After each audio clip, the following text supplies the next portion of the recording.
오늘 말씀 욥기서 7장 1절부터 21절까지의 말씀입니다. 욥이 계속해서 간구하고 있는 건 그의 삶의 날들 또 그의 하나님께서 그에게 베풀어 주신 그 시간들이 이제는 본인에게 의미 없음을 이야기하게 됩니다. 토로하게 되죠. 하나님, 정말로 제가 이 힘든 시간들, 이 아픔의 날들, 고통의 날들이 줄어들기를 바랍니다 라고 하는 기도를 하게 됩니다. 사실 그걸 이해 못할 일은 아니었을 겁니다. 이제 오늘 본문의 말씀의 그 앞부분에 보면 그에게 일종의 고통, 질병 이제 이런 것들이 생기게 됩니다. 말씀 보시면 그 5절에 내 살에는 구더기와 흙덩이가 의복처럼 입혀졌고 내 피부는 굳어졌다가 터지는구나 라고 하는 거죠. 여러분, 살이 터지고 피부가 구더기에 생기고 뭐 이런 병들, 누가 봐도 상태가 이렇게 좋아 보이진 않았을 겁니다.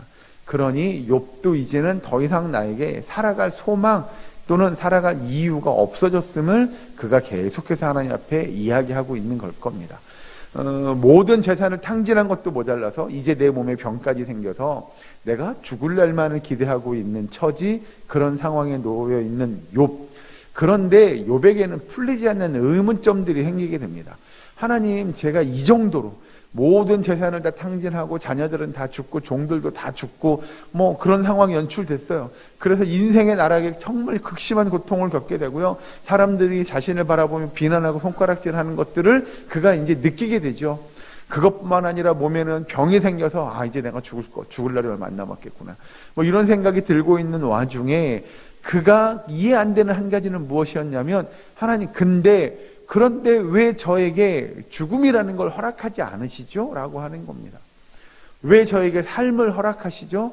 왜 저를 데려가지 않으시죠? 왜 저를 천국으로 인도해 주지 않으시죠? 왜 매일매일의 삶을 살게 하시죠? 라고 하는 것이 욥이 가지고 있는 궁금점이었고요. 그게 자신에게 풀리지 않는 숙제였습니다. 오히려 오늘 본문의 말씀에 보면, 자, 9절 잠깐 보시죠. 구름이 사라져 없어진 같이 스올로 내려가는 자는 다시 올라오지 못할 것이오니 라고 이야기합니다. 그래서 내가 이 땅에서, 이 생에서의 삶을 마감하고 나면 내가 이제는 다시 이곳에서 이런 아픔과 고통과 슬픔을 겪지 않게 될 겁니다를 그가 이야기하고, 그 다음 가서 보시면 뭐라고 이야기했냐면 11절에 그런즉 내가 내 입을 금하지 아니하고 내 영혼의 아픔 때문에 말하며 내 마음의 괴로움 때문에 불평하리이다. 그래서 자기의 입술로 자꾸 하나님 앞에 불평하게 되는 거죠. 하나님, 왜 그러시는 거예요 도대체? 왜 저를 안 데려가시죠? 왜 저를 죽음에 이르게 하지 않으시죠? 라고 하는 불평들을 쏟아놉니다. 그러면서 욥이 고백하기를 이렇게 고백합니다. 오늘 말씀해 보시면 12절에 이렇게 이야기합니다. 내가 바다니까 바다 괴물이니까 주께서 어찌하여 나를 지키시나이까? 라고 고백합니다. 이건 뭐냐면 그런 겁니다. 하나님, 제가 도대체 뭐라고, 제가 도대체 뭔데 저를 이렇게 대접하시죠? 라고 하는 거죠. 이건 여러분, 긍정의 의미도 있고 부정의 의미도 있을 겁니다. 아니, 저는 정말 이제 하찮은, 정말 이렇게 사람들로부터 손가락질 당하고 비난받고 이제 육신의 질병으로 인하여 제가 죽을 수밖에 없을 것 같은 이 상황에 놓여 있는데, 하나님, 왜 저에게 또 하루의 삶을 허락하시고 또 하루의 삶을 허락하시죠? 제가 도대체 뭐라고, 그냥 하나님 저를 데려가시면 되지 않나요? 라고 하는 것이 욥의 고백이고 욥의 생각이었습니다. 욥에게는 그 풀리지 않는 의문을 풀 수 있는 숙제, 그 키워드가 없었어요. 사실은 친구들도 와서 뭐라 그러냐면, 야, 너는 네가 지금 죄를 지어서 이거 벌 받는 거야 라고 하는 맥락에서 자신의 삶을 놓고 보니 그건 아닌 것 같은데 라는 생각에서 헤어날 수가 없었고, 그렇다고 그래 정말 그런가? 라고 하자니 자신의 삶을 이렇게 쭉 돌이켜봐도요, 내가 하나님 앞에서 그렇게 범죄하거나 죄를 지은 게 없는 것 같다는 생각이 너무 많았죠.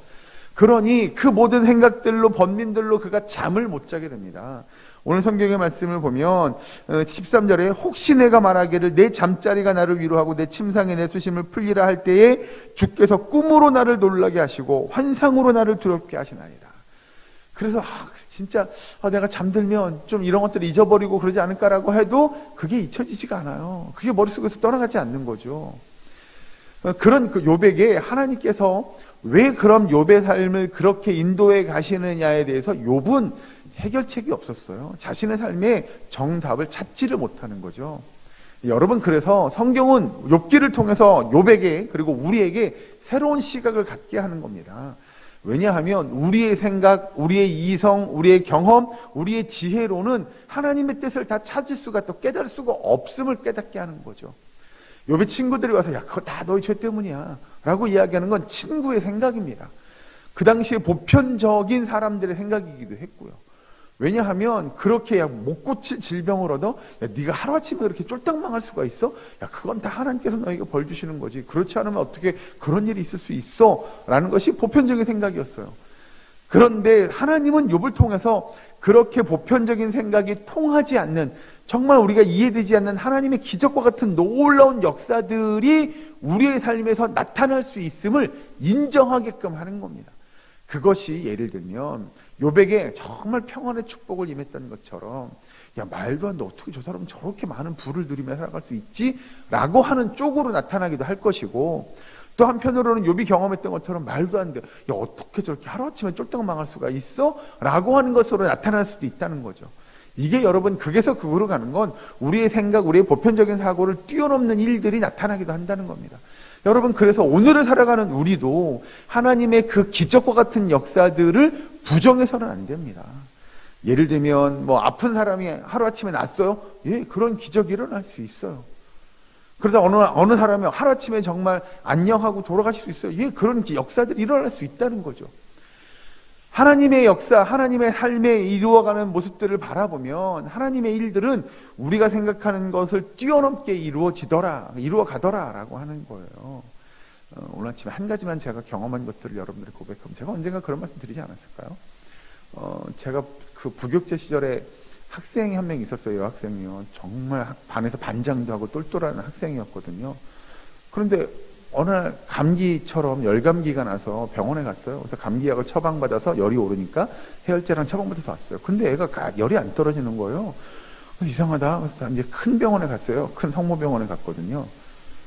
갔는데, 그래요?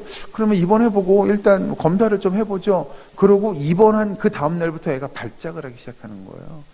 그래서 응급실로, 이제 중환자실로 내려갔어요. 발작이, 경기가 멈추지 않으니까. 그리고 못 깨어났어요.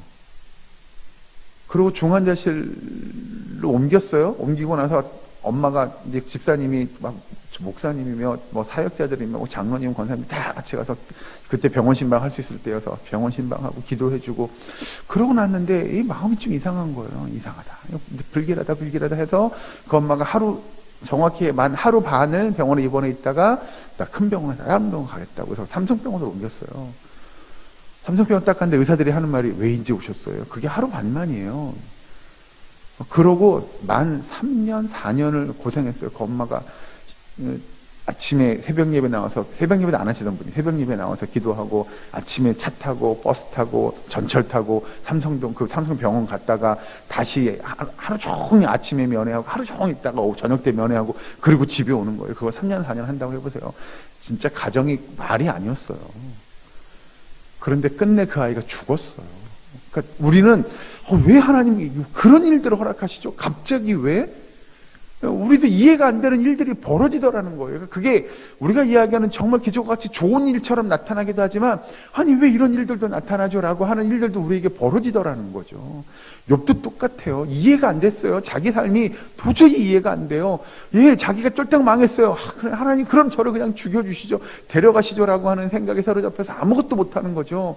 그런데 하나님께서 욥에게 원하시는 건 그것과 다른 관점을 이야기하시는 거예요. 사람들이 보편적으로 네가 그렇게 벌 받는 거야, 다 너 죄 때문이야 라고 이야기하는 그 관점이 아닌 다른 관점을 요구하시는 거고, 그 하나님의 뜻을 욥이 깨달아야 했어요.